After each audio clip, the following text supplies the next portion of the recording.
L'ésser humà ha cregut que podia controlar-ho tot, tenir un domini absolut, començant per la pròpia vida. Tot sense tenir en compte a qui dona la vida, qui és la vida, el creador. Del regal que ens otorga, tenim la responsabilitat de protegir-lo, cuidar-lo, per poder gaudir-lo tant en el present com en un futur il·limitat.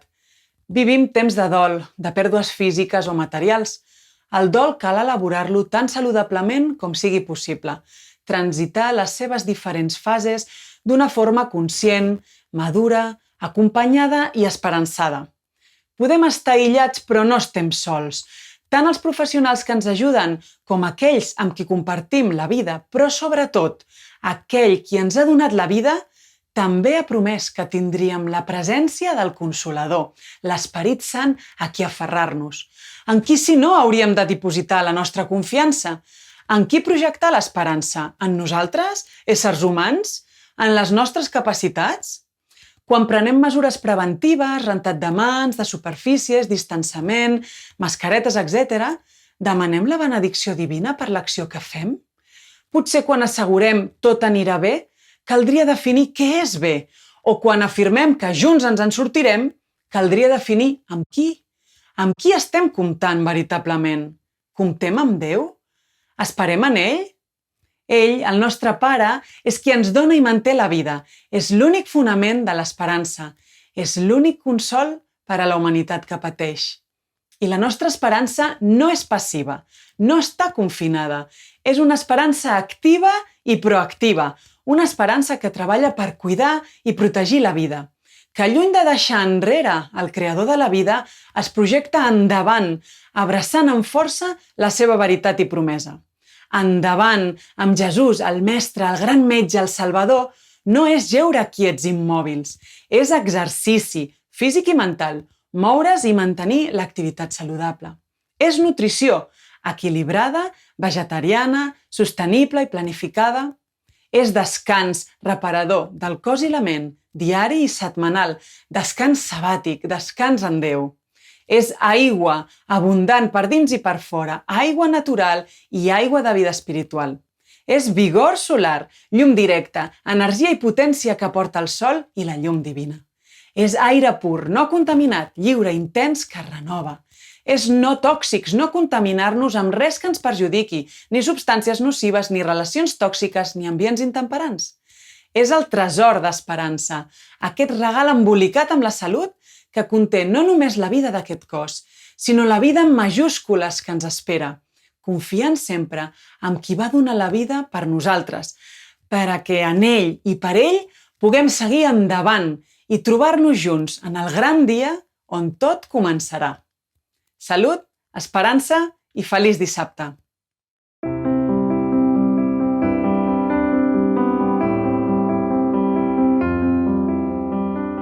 Què tal? Com esteu? Benvinguts a aquesta tancamenta que estem vivint a casa, cadascú a casa seva, però tots units amb el mateix esperit i amb les mateixes ganes d'estar junts. Aquests dies estem vivint una tancamenta domiciliària provocada per una circumstància que ens és desconeguda. Sembla que el que és normal és que tot vagi bé, però de sobte ens n'adonem que el que tot vagi bé no és el més normal. Se'ns ha trencat els esquemes i ens hem enfrontat al desconegut per la majoria de nosaltres. De sobte, ens hem vist forçats a introduir en la nostra vida conceptes com sorpresa, incertesa, inseguretat, por. I ens sorgeixen preguntes a les que necessitem trobar respostes. Què passarà? Com ho tinc que enfrontar? Com tinc que enfocar el meu objectiu per veure tot bastant més clar?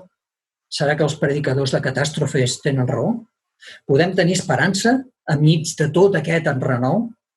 Per ajudar-nos a analitzar aquesta situació i hem intentat trobar respostes, hem convidat a persones que coneixen de primera mà l'experiència humana, que estan acostumats a conviure amb els grans interrogants que ens fem a diari, però que en aquest cas, en aquests dies, sembla que pugen a dins del rànquing de la nostra preocupació personal.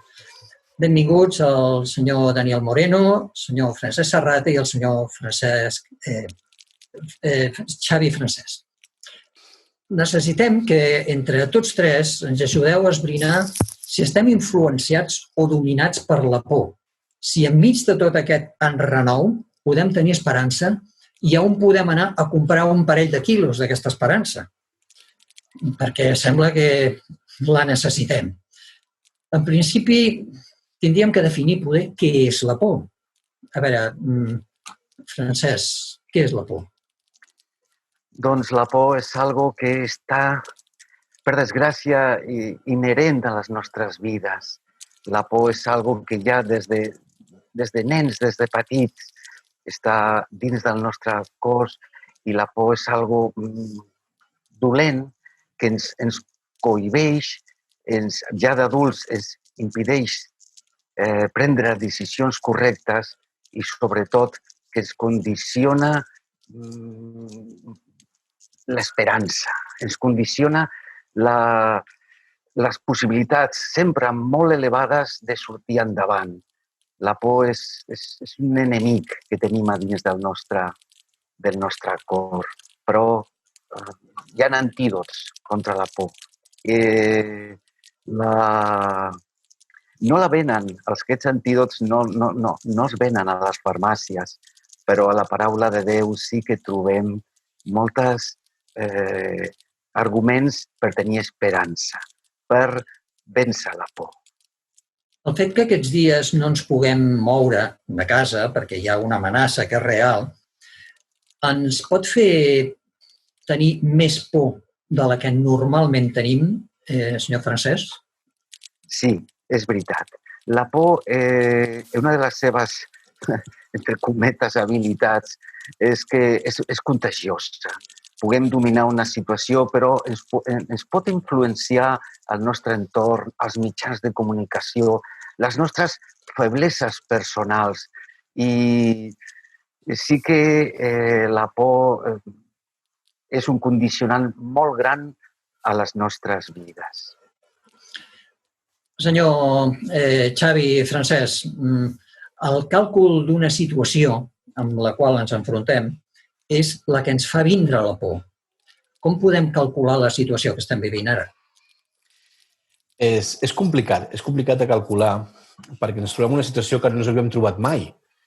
Moltes vegades ens trobem en situacions que puguem avaluar segons experiències anteriors, però aquesta cosa és diferent. Ens trobem en un moment especial i un moment en què no tenim cap referència anterior. Potser podem anar a buscar i moltes persones, periodistes i altres comunicadors han buscat experiències anteriors, potser altres pandèmies anteriors, però la informació que tenim d'aquella època és molt curta. Així que ens enfrontem a alguna cosa inexplorada i quan alguna cosa és inexplorat, quan alguna cosa és desconegut, és quan més por dona. És curiós, parlava el Paco, no? D'aquesta por que et paralitza. La por pot ser bona o dolenta, perquè tens por que t'atropelli un cotxe i per això mires al carrer a una banda o a una altra. El problema és quan aquesta por et paralitza de tal forma que et deixa tancat a casa o no et permet fer la teva cosa normal. La por ens fa viure en societat. Ens hem d'anar ajuntant en societat per evitar antiguitat, afrontar els perills en solitari del món exterior. No? I ens anàvem juntant en societats per afrontar aquesta por. De fet, a la història bíblica, a la història de la Torre de Babel, pareix això, no? Ens quedem tots juntets per evitar la por a una altra catàstrofe. Aleshores, crec que calcular i analitzar què ens pot passar sense saber, sense tenir dades, ens fa encara tenir més por del normal. Senyor Daniel Moreno, la por d'un malalt, per exemple, pot portar a la desesperança? És que és molt bona pregunta, Jordi, perquè tal com esteu expressant, la por ve acompanyada d'incertesa, ve acompanyada d'angoixa o ve acompanyada de potser falta d'una cura adequada. I no sé si esteu d'acord en que, clar, estem afrontant una carrera que és molt de fons, és una marató, on tot es posa a prova. Una cosa és que tinguem una malaltia controlada, coneguda i acotada, i una altra cosa és quelcom invisible que ja ens costa molt explicar als nostres fills i sobretot la incertesa d'aquest bombardeig en els mitjans de comunicació que expliquen amb tota claredat de que fins i tot el sistema els sistemes sanitaris arriben als seus límits en les seves capacitats. I això, evidentment, sí que pot generar una angoixa gens positiva per a aquella persona que pugui estar lluitant amb una malaltia. Per això crec que és ben terapèutic això que estem fent ara de tractar de posar paraules justament a aquestes necessitats, donat que el context que s'està produint és complex. És a dir, tu imagina't un malalt que tu el deixes a la porta d'un hospital, que no el pots acompanyar com habitualment es pot produir i que a sobre, doncs en un sistema sanitari que arriba un moment en què, tal com s'ha transmès als mitjans de comunicació, de vegades és un context de guerra. No? Jo en el meu desenvolupament pastoral, precisament m'està passant quelcom. No?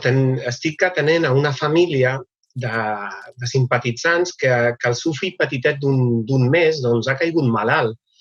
No és de la malaltia coneguda d'aquests dies, però és un altre virus que li està produint problemes. Clar, va estar traslladat a l'Hospital del Vall d'Hebron i confesso que és angoixant.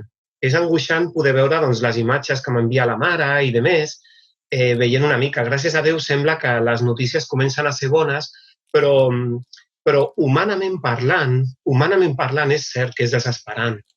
D'aquí la importància d'intentar ampliar la perspectiva o obrir noves finestres a l'esperança, especialment en aquests temps on totes les nostres seguretats són posades a prova. Per això crec que és molt adient poder donar expressió a aquest concepte de l'esperança més que mai. Poder, aquí està la clau de tot el tema. Ara ens sorgeix una altra pregunta. Què és i què no és esperança? Podem tenir una definició d'esperança suficientment sòlida com per centrar el tema, senyor Francesc? Sí. Sí, o el Xavi o el Paco.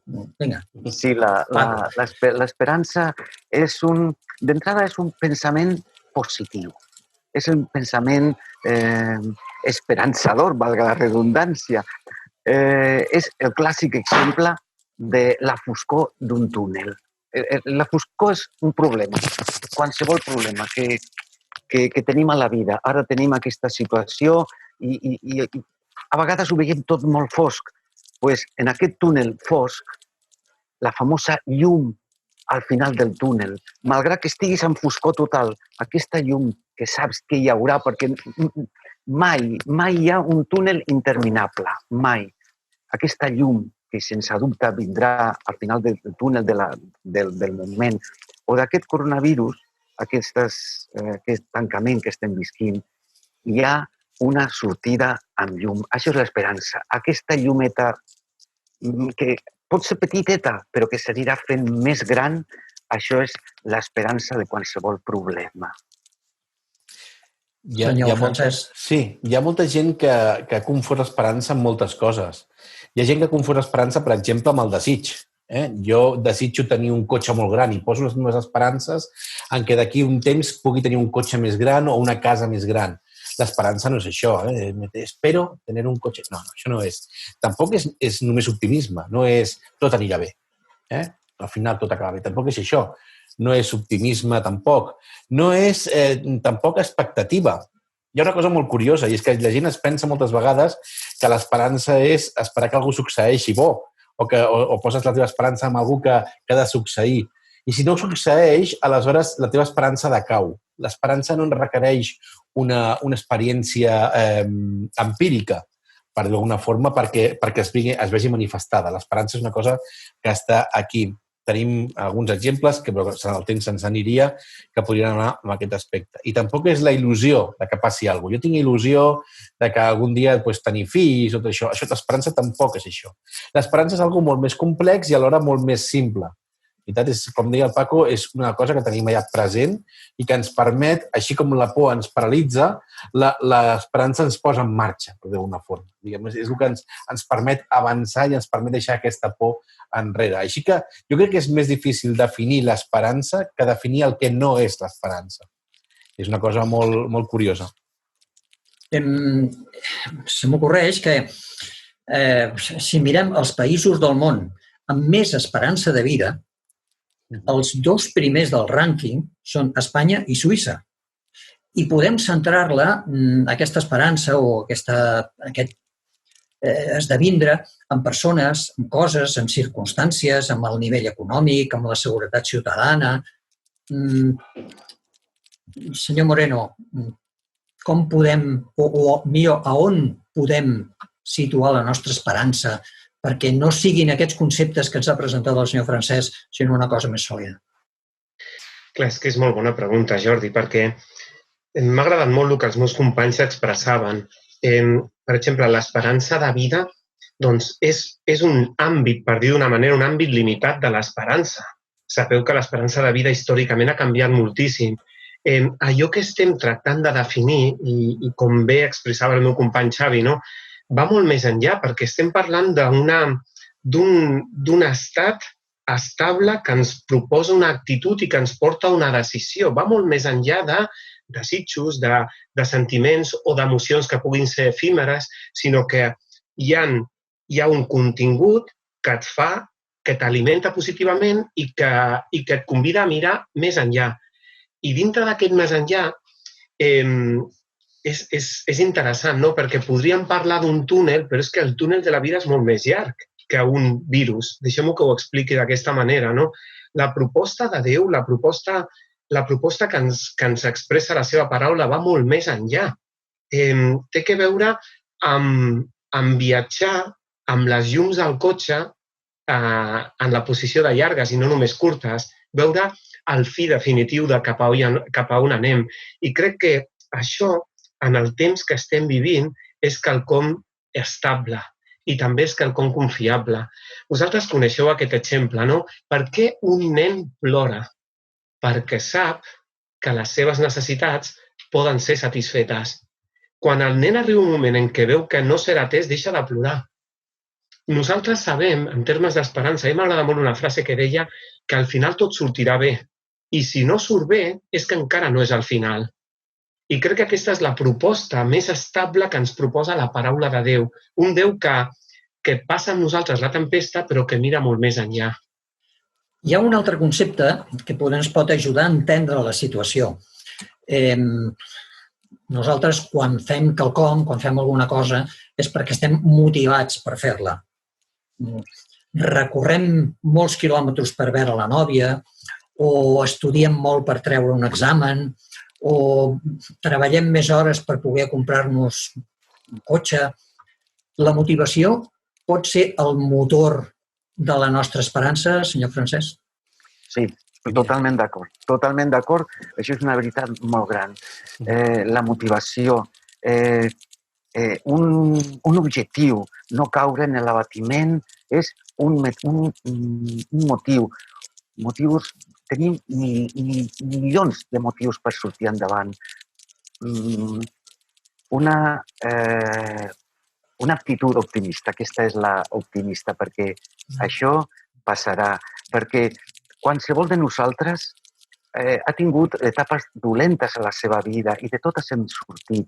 Aquesta és veritat que ens ve de nou, és algo que clar, quan et ve un enemic, que tu el coneixes, pues ja saps per on entrar, però això de l'epidèmia ens agafa desprevinguts. Jo recordo de petit, de nen, que parlaven els meus grans, els avis, parlaven, atenció, parlaven de la peste del 18. Què és això? Pues és el pare o l'avi de la pandèmia actual, però que d'aquella se'n va sortir, se sortirà d'aquesta, però el que dieu, una motivació. Teniu objectius clars de sortir i d'aprofitar, perquè el Senyor s'està donant uns dies, un temps per aprofitar. Teniu motivació. Deixa que afegeixi una cosa. Sí. El tema aquest de la motivació, a mi em va fascinar un dia i vaig entendre el poderós que era l'esperança. Quan em van explicar un experiment que es van fer amb rates, un professor que es deia Rudolf Bliss, va agafar una rata, per la cua, m'imagino, i la va ficar amb un barrenyo, perdoneu la paraula en català, no som un cubell. Un cubell. Sí, un cubell metàl·lic, sense aristes, sense res per agafar-se. La rata estava al cubell mig ple d'aigua i la rata van tirar la rata dintre i la rata va començar a nedar. Sap que les rates tenen una gran resistència. I la rata va començar a nedar, a buscar i com es mouen les rates, intentant buscar algun lloc per sortir del cubell. I al cap d'una estona, 5 minuts, quan veu la rata que no hi ha forma d'escapar d'aquell cubell, espera una miqueta així i es deixa enfonsar i es mata. Va agafar una altra rata i la van tornar a tirar. I al cap d'uns 2 minuts, quan la rata estava buscant com sortir i es quedava així, li van posar un palet i sabeu que quan li poses un palet, en seguida les rates tenen l'habilitat d'agafar-se i sortir. Van agafar la mateixa rata al cap d'una estona i la van tornar a tirar al cubell. I la rata va aguantar estona i estona i estona esperant a que tornés a caure aquell palet per tornar a sortir. I ell sabia que en algun moment, no tenia l'esperança que en algun moment algú fiqués aquell palet per tornar a sortir. Gràcies a aquell palet, la rata va poder aguantar tota l'estona que va necessitar fins que li va tornar a posar. Si l'esperança, perdoneu-me la comparació, fa això amb una rata, què no farà amb nosaltres? Què no farà amb nosaltres l'esperança? Si permet que una rata aguanti hores i hores nedant, què pot fer amb tu l'esperança? Clar que és un motivador, és el motivador més gran que hi existeix, perquè et permet tirar endavant i tirar endavant no només en una situació, sinó en general en tota la teva vida. Així que per mi és una motivació espectacular. Sí, mireu, si em permeteu, Jordi, no perdis la idea, però complementant l'expressió de Francesc i la valuosa il·lustració de Xavier, no puc evitar que em vinguin textos bíblics a la ment, perquè quan parlem de motivació, la paraula motivació té que veure amb motor, té que veure amb força, té que veure amb això que et mou, literalment, no? I em ve a la ment el llibre de Romans, al capítol 15, al verset 13, quan ens proposa el següent, ens diu que el Déu de l'esperança, perquè aquest és el Déu en el que creiem, ompli la vostra fe d'alegria i de pau perquè vesseu d'esperança gràcies a la força de l'Esperit Sant. Fixeu-vos que interessant, no? Combinant aquestes idees, no? Déu ens dona la mà. En realitat, el pla de salvació és com si fos un pla de rescat. I com que si nosaltres tenim els nostres arnesos, però ve Déu i ens proposa que ens enganxem amb la força que ell ens enganxa. I aquesta és justament, m'encantaria que fos l'actitud en aquesta situació on moltes vegades ens toca acomiadar a éssers estimats o fins i tot estem visquent aquest episodi tan de pressa que no tenim temps fins i tot pel dol. I és quelcom complexa en aquesta situació.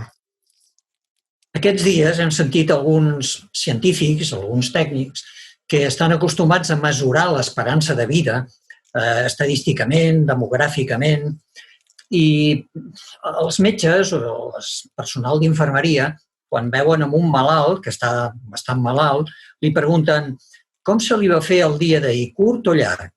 I ells saben que si el malalt li respon se'n va fer curt, les seves expectatives són grans.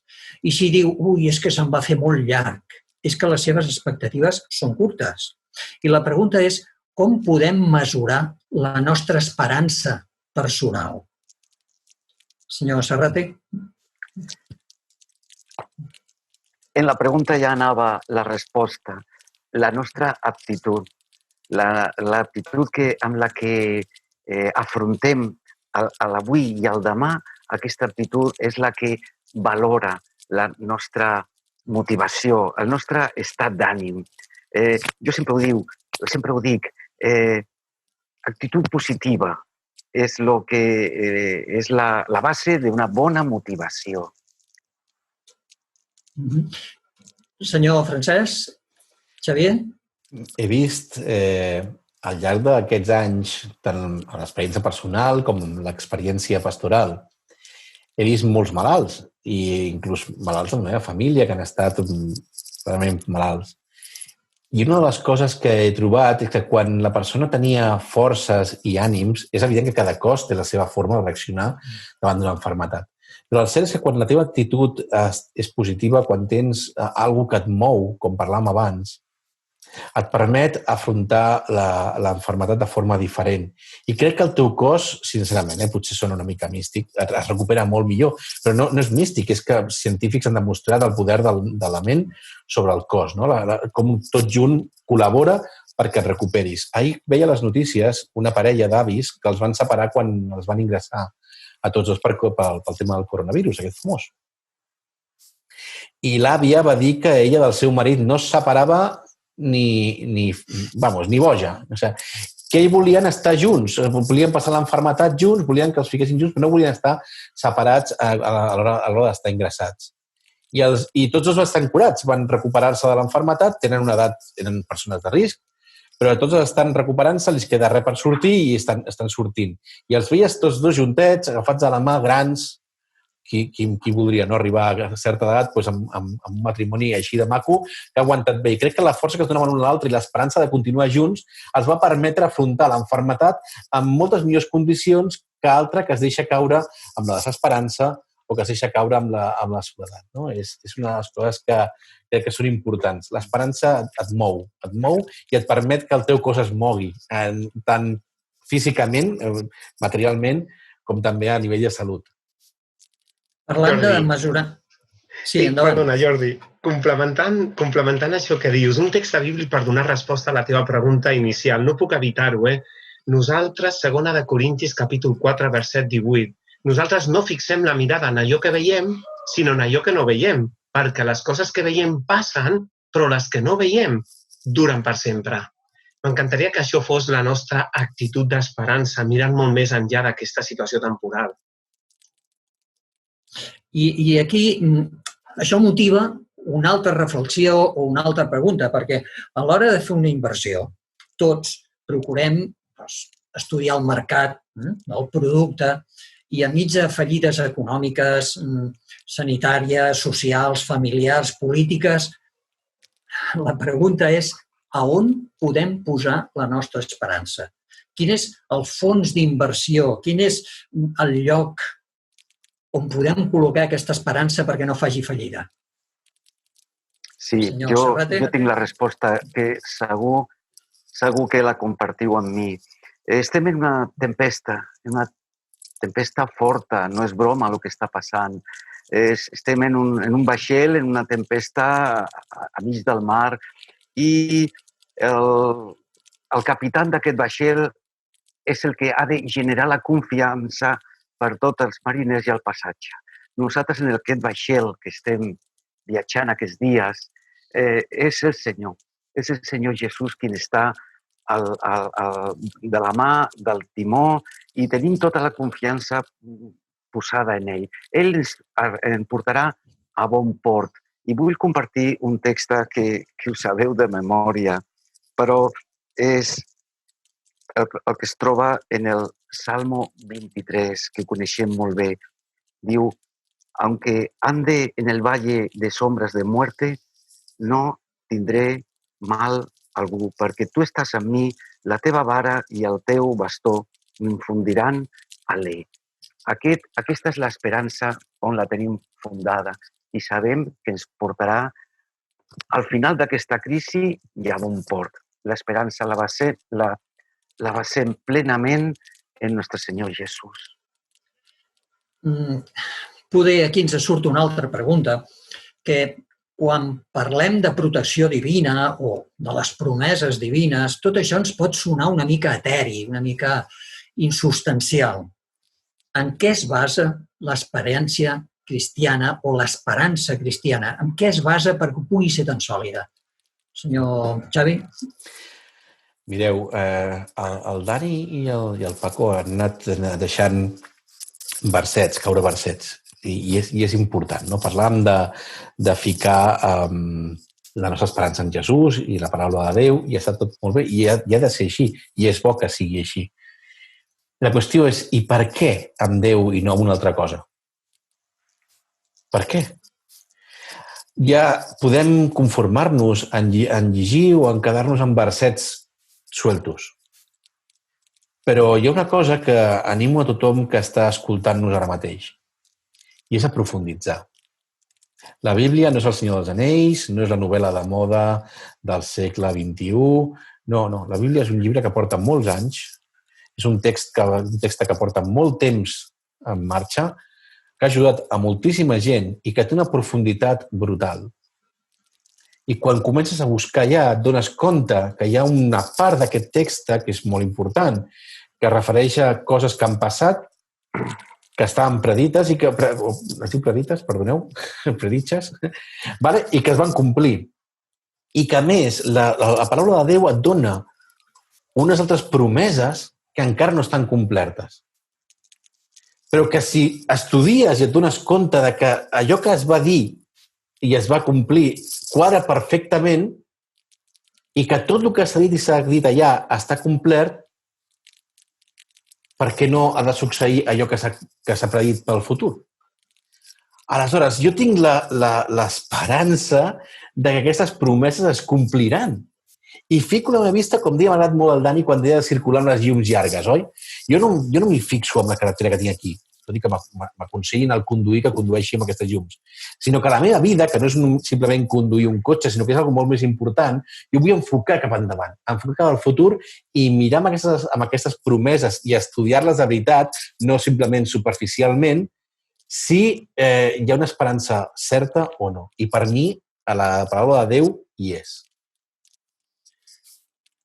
Són moltes les preguntes que se'ns estan acumulant, perquè ara mateix jo estic pensant quina seria la proposta per la gent del carrer, per la gent que inclús no sap res de Déu o que no s'ha plantejat mai la possibilitat de Déu. Què tenim que canviar a la nostra vida? Com ens sortirem d'aquesta? Millors, pitjors? Quina és la nostra escala de valors? Deixem una última frase com a proposta per a aquestes persones que ens puguin estar veient. Comencem pel senyor Moreno, seguim pel senyor Serrate i acabem pel senyor Francesc. Doncs està clar que en aquesta situació la millor proposta, com no podria ser d'una altra manera, és Crist, que va ser la revelació més pura de Déu. Va ser Déu entre nosaltres, Déu fet home. I crec que ell, que va empatitzar fins a l'extrem amb les nostres condicions humanes, ens va prometre que de la mateixa forma que va venir, ell tornarà a venir. I crec que aquesta esperança, per mi, és la millor força per poder seguir endavant, passi el que passi. Jesús va prometre, per exemple, a Joan capítol 14, versets de l'1 al 3, que els vostres cors s'asserenin. Creieu en Déu, creieu també en mi. A la casa del meu pare hi ha lloc per a molts. I si no hi hagués, us podria dir que vaig a preparar-vos estada i quan hauré anat a preparar-vos-la, tornaré i us prendré amb mi perquè també vosaltres estigueu allà on jo estic. Crec que és temps per mirar cap a l'horitzó, mirar cap endavant. Crec que la promesa de Déu és estable i crec que, especialment en aquests temps on tothom són sensibles al patiment humà, crec que és temps de donar-li la mà a Déu. Sí, jo estic totalment d'acord, Dani. Nosaltres tenim esperança perquè confiem en la font de l'esperança que és Jesús. Però això se sosté, aquesta confiança es sosté mitjançant la fe. La fe diu la paraula de Déu que la puguem demanar, però la fe és la sustentació de la confiança i tenim aquesta confiança que genera paciència, a que passi tot això i confiem plenament en el poder de Déu. A la paraula de Déu hi ha un text molt maco que està a la primera epístola de Joan, al capítol 5, al verset 4, que diu perquè tot el que ha nascut de Déu venç el món. O sigui, que Déu donarà les forces, la fe, l'esperança i la confiança, i jo afegeixo, i la seguretat de sortir d'aquesta. Senyor Francesc? Hi ha dues coses amb les quals m'agradaria resumir una miqueta, i és la primera, el poble d'Israel tenia la costum, i si llegeixes la història de l'Èxodo, ho veuràs molt sovint. Quan li passava alguna cosa dolenta, la primera cosa que volien fer era tornar enrere. Oi? No, volvamos atrás, tu. Tornem a la seguretat, o tornem a aquella suposada seguretat. La primera cosa que m'agradaria dir és no miris enrere, perquè per caminar cap endavant, mirar enrere no és bo. I la segona cosa que també, per ajuntar-lo, hi ha un moment en què a la història de Josué, quan després de conquerir Jericó, troben la derrota de Jai, intenten conquerir Jai, Josué es tira al terra, agenollat, plorant, desfallat. Què passa? Què ens ha passat? Com pot ser, no? Amb el bé que anàvem. I el Senyor se li apareix i li diu, per què estàs així? Per què estàs mirant a terra? Per què estàs plorant? Aixeca't. aixeca't i mira endavant. Mira endavant i mira amunt, perquè així podràs caminar bé. Mirar endavant permet trobar el camí i mirar amunt et permetrà trobar-te Déu. I hi ha un verset de la Bíblia que és el meu preferit, i perdoneu perquè el llegiré en espanyol, no tinc la traducció al català, perdoneu, tinc la Bíblia en català a fora i no l'he pogut tractar. Ho tinc perquè el tinc a la capçalera. Està a Josué, el llibre mateix de Josué 1:9, diu, mira que te mando que te esfuerces y seas valiente, no temas ni desmayes, porque yo, el Señor tu Dios, estaré contigo donde quiera que vayas. Allà on vagis, el Senyor estarà amb tu, però has d'anar, has de mirar endavant i caminar. No miris enrere, no miris a baix, no et deprimeixis, tingues esperança amb el Senyor i, com diuen els meus companys, pues, endavant i tranquil i content. Doncs aquesta és la proposta que volem fer-vos en aquest matí. Us agraïm molt la vostra presència, la vostra companyia. Agraïm als nostres companys que ens han estat ajudant a trobar aquestes respostes i esperem trobar-nos en un altre programa per seguir buscant respostes a aquestes preguntes d'incertesa que estem vivint aquests dies. Gràcies a tots plegats i esperem veure'ns tots replegats en un altre programa. Fins a llavors. Molt bé, gràcies, Jordi. Gràcies, Jordi.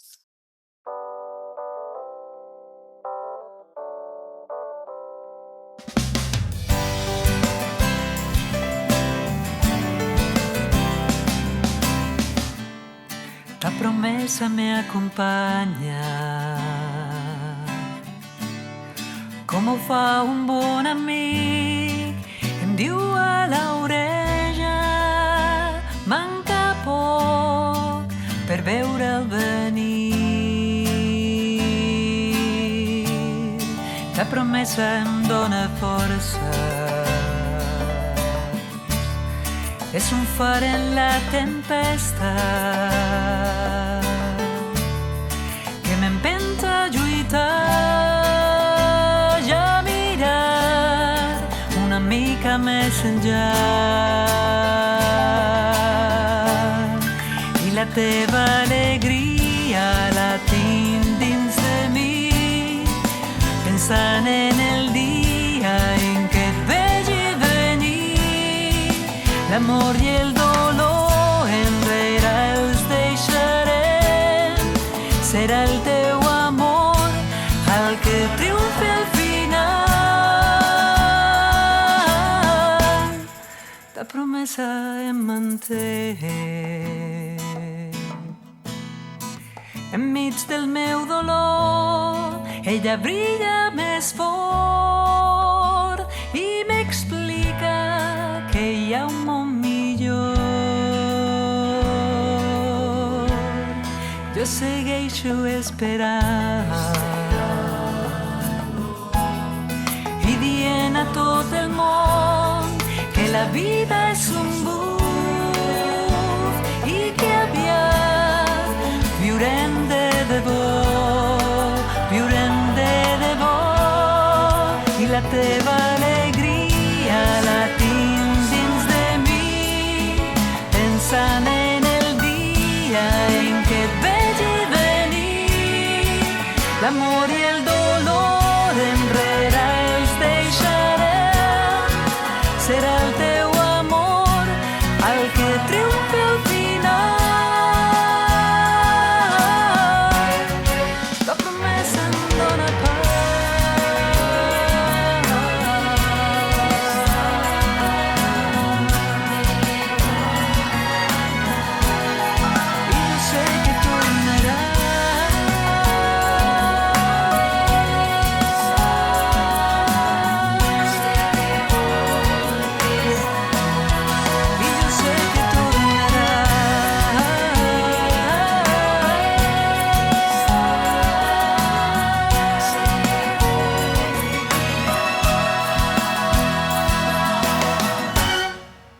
sé que tornarà.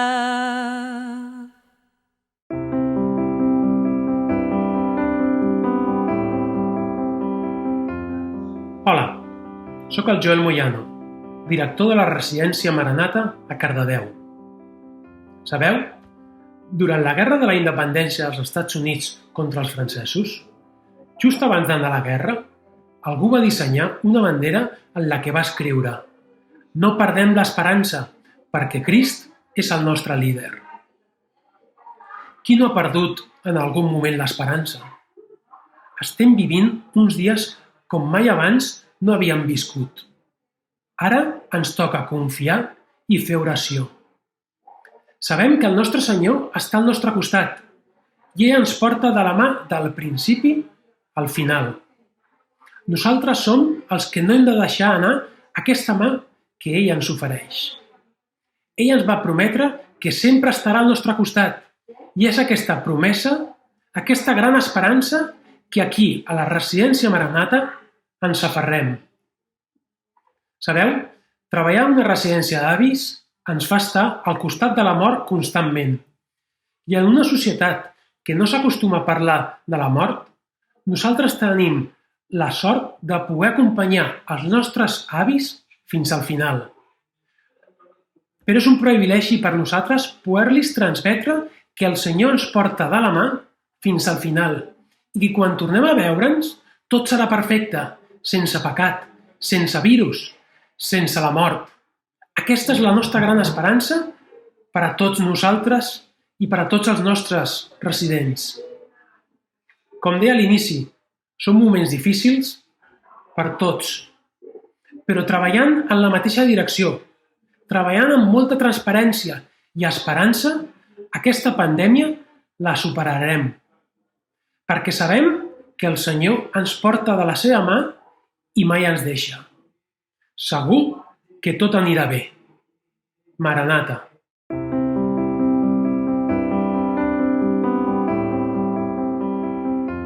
Tinc esperança perquè la meva vida se centra en Crist. Ell fa que aquesta cobri un significat i em dona un futur etern més enllà de la mort. I és a través d'aquesta relació diària amb Jesús que l'esperança es fa present en mi. Tinc esperança en una nova terra, en una nova llar celestial, en aquella nova Jerusalem que Déu nostre Senyor ens ha promès. Confiem en la nostra redenció i la renovació total d'aquest món. Tinc esperança en que algun dia podrem viure en un món sense dolor. Jo tinc esperança en passar l'eternitat amb la meva família i tornar a abraçar els meus avis. Res podria donar-nos més esperança del que estem vivint. Perquè tot indica que ja queda menys per tornar a casa. Des de l'Oest de Catalunya, força i salut en aquests moments. Endavant, que ja queda menys. Tenim esperança perquè sabem que el Senyor ens dona la força que necessitem per superar les proves d'aquesta vida. I amb aquesta esperança, aviat podrem tornar a reunir-nos amb els nostres éssers estimats i jugar al nom de Déu amb els nostres germans. Tinc esperança en la resurrecció i poder trobar els éssers estimats que ja no estan amb nosaltres, perquè Déu així ho ha promès i Jesús va ressuscitar. Tinc esperança en la promesa d'una terra nova perquè no hi haurà dolor i estarem amb Jesús. Gaudirem de la natura i abraçarem els animals. I tinc l'esperança que, per causa de tot això, els membres de l'Església deixin de ser membres de l'Església per passar a ser deixebles de Crist i començar a proclamar la segona vinguda de Crist.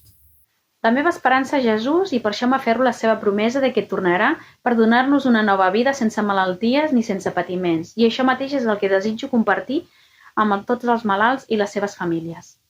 Amb aquests moments tan difícils sóc feliç perquè crec en Déu i Déu sempre compleix amb les seves promeses. Estem a dintre ja de les portes de la segona vinguda de Jesús. Maranata. Nosaltres tenim l'esperança que encara que ens falti tot, mai estarem sols. Perquè Jesús, que és el nostre amic fidel, ha promès que ens acompanyarà cada dia de la nostra vida fins que vingui a buscar-nos de nou. Que Déu us cuidi molt! I també que us beneeixi! Adéu!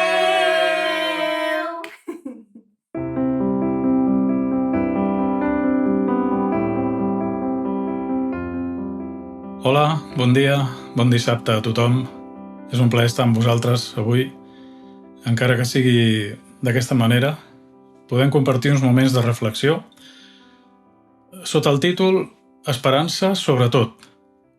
són temps complicats els que estem vivint, difícils, hi ha molta gent malalta, hi ha moltes famílies patint, hi ha altres famílies en dol, la manca d'ingressos va sent preocupant, en alguns casos la pèrdua de treballs, s'afegeix la incomunicació, és una pesada càrrega, la limitació de moviments i en molts casos la soledat.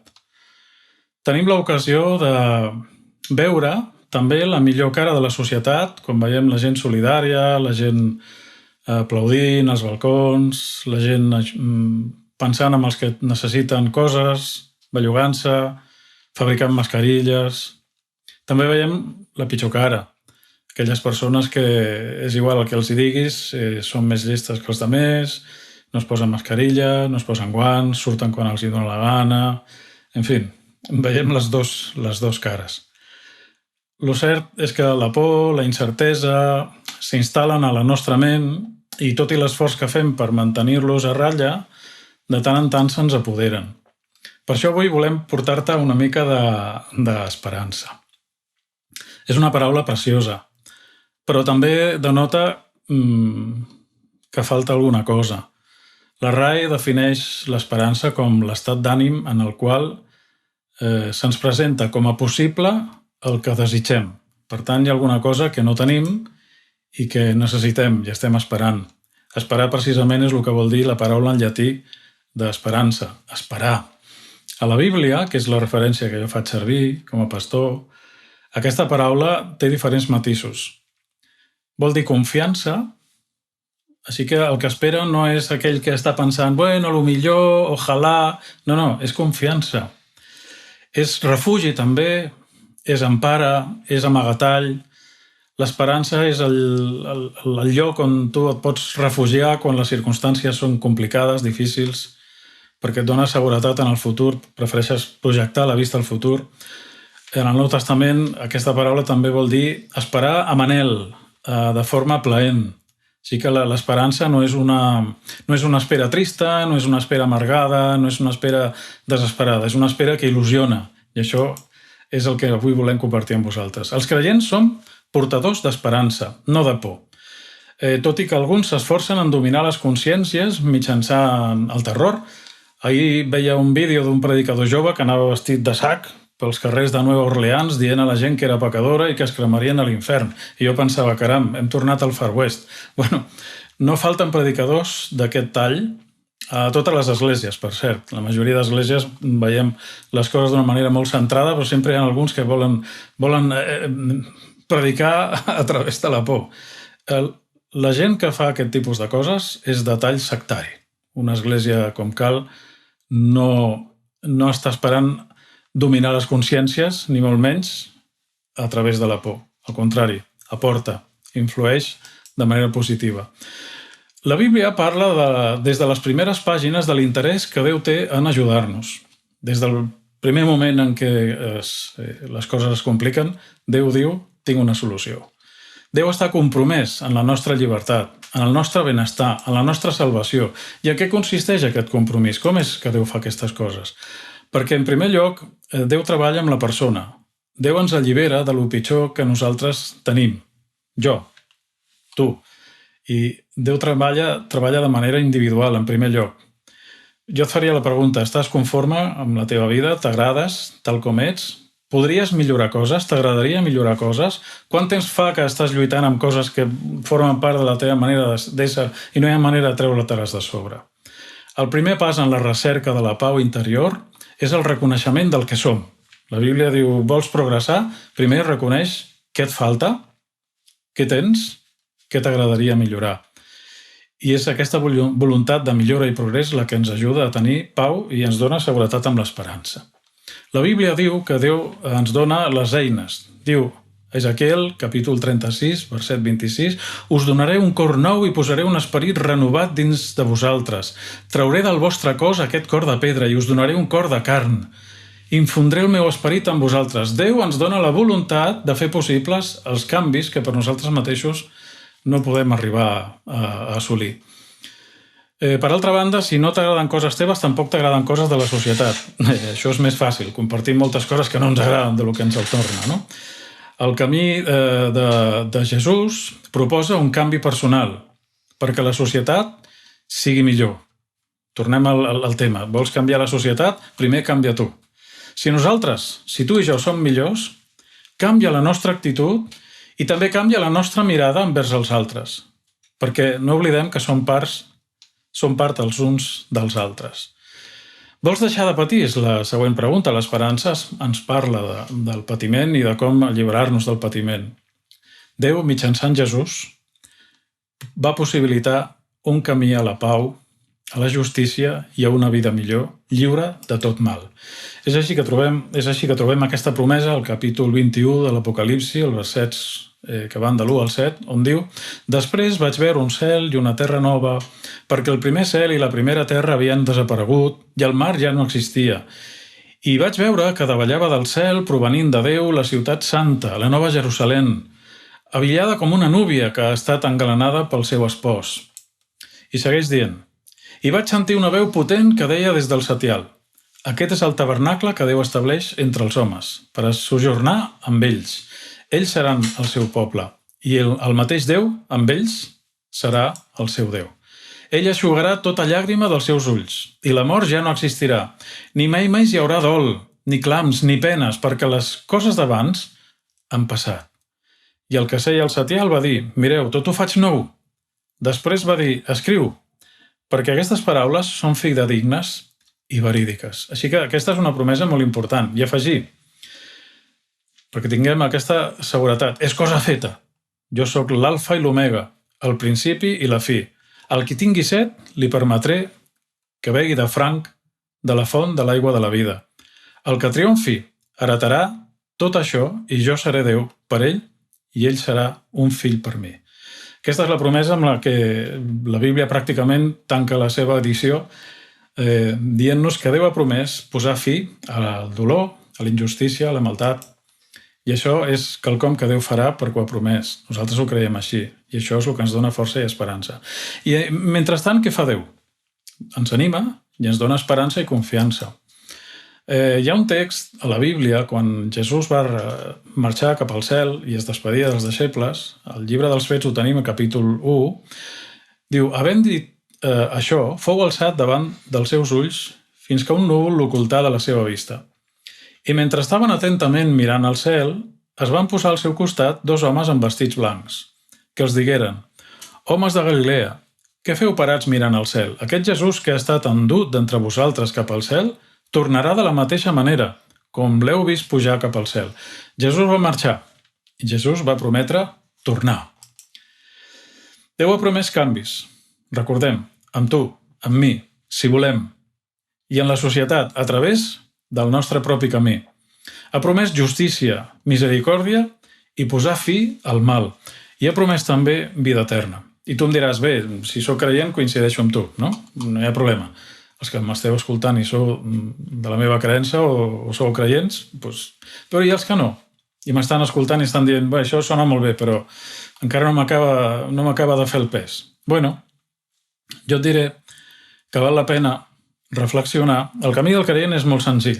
Es basa en la reflexió, en asserenar el pensament i en la pràctica dels valors universals. Hi ha valors universals, molts d'ells venen de la Bíblia i molta gent ni ho sap, que podem compartir, que ens ajuden a ser millors persones. Jo crec que si tu tens la voluntat de fer-ho, Déu està al teu costat, donant-te la força per aconseguir-ho. És aquest el camí de millora i de progrés que ens obrirà el camí al miracle, al canvi. I et diré una cosa més. Déu vetlla per nosaltres. És cert, diu la Bíblia, a l'Apocalipsi també, capítol 7, verset 1. «Després d'això vaig veure 4 àngels als 4 angles de la terra, que a peu ferm retenien els 4 vents, perquè no bufessin sobre la terra, ni sobre el mar, ni sobre cap arbre». La Bíblia parla de vents, i parla en un sentit figurat de conflictes, de problemes, i Déu diu que està retenint. Els creients estem convençuts de que si Déu no estigués actuant, aquest món seria, anava a dir molt pitjor, et diré, ja no existiria. Ja ens haguéssim destruït els uns als altres. La humanitat va demostrar la seva capacitat per al mal ja en temps del diluvi. Va arribar a un extrem que encara potser no hem assolit, però no trigarem potser a arribar. És tremendo. Et diria, esperança sobretot i pel damunt de tot. Saps quin efecte té l'esperança en la nostra vida? T'ho vaig a mostrar d'una manera gràfica. A veure si em surt l'experiment. Vaig agafar un globo. Veus el globo? Tu creus que puc foradar el globo amb un pal i poder atravessar-lo? Vaig a provar-ho. A veure si em surt l'invent. I així ho veus amb mi. Mira, de moment ja he passat per una banda i ara vaig a sortir per l'altra. Veus? L'esperança té la facultat d'entrar a la nostra vida, a la nostra ment, sense destrossar-la. Si jo sóc creient, ho sóc perquè ningú m'ha rentat el cervell i sé el que crec, estic segur. Déu respecta la teva voluntat, la teva llibertat, la teva ment. Pot estar dintre de la teva vida, però mai et destrossarà, mai et farà mal. Saps quin és l'efecte? Ara et faig el contrast. Quan més temps passa Déu, passa l'esperança dintre de la meva vida, més se'm desinfla el cap de por, de violència, d'odi, de rancúnia, de maldat en general, d'egoisme. Així que l'esperança té la virtut de desinflar la meva ment de totes les coses negatives que tenim i ho fa d'una manera suau, d'una manera tranquil·la, sense violència.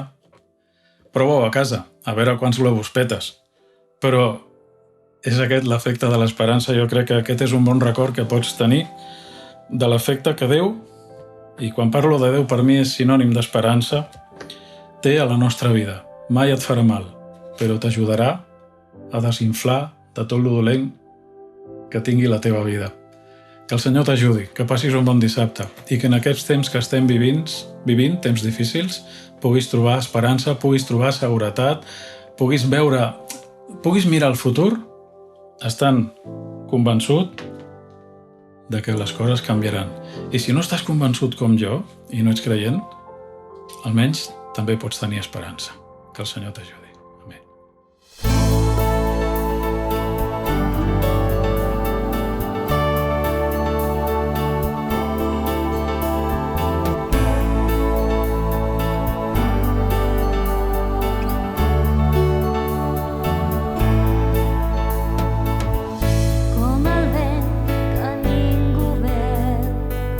Ha inspirat perdó del carmí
Bé, doncs la meva experiència amb el coronavirus ha sigut molt directa, ja que treballo en un hospital i concretament a la planta amb els ingressats i amb la UCI.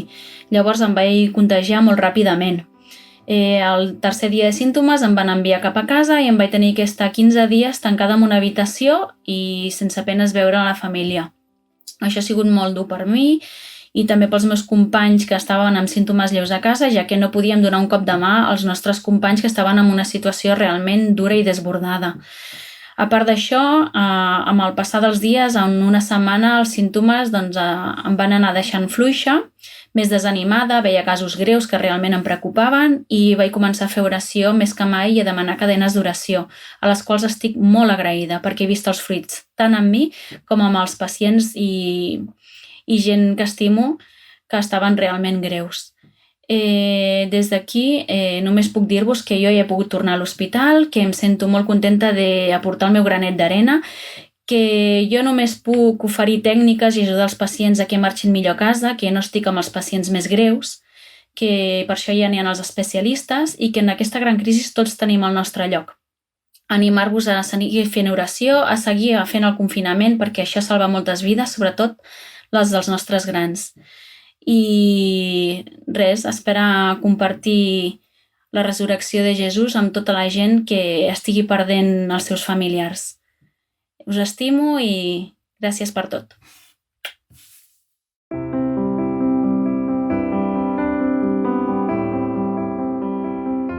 Doncs el que volem és donar gràcies al Senyor per aquesta esperança maquíssima que ell ens ha donat.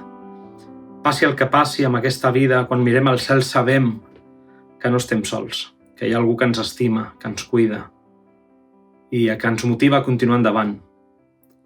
Vull donar gràcies al Senyor també per tota aquesta gent gran, que encara que ara està patint aquesta situació que estem vivint tan estranya, és una generació de gent, de persones que ens han estimat, que ens han cuidat, que ens han transmès aquesta esperança i aquesta fe que dona sentit a la nostra vida.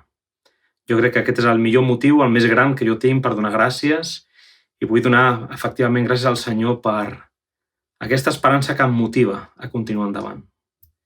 Així és que demano al Senyor que ell ens ajudi a veure sempre la seva mà, passi el que passi a la nostra vida.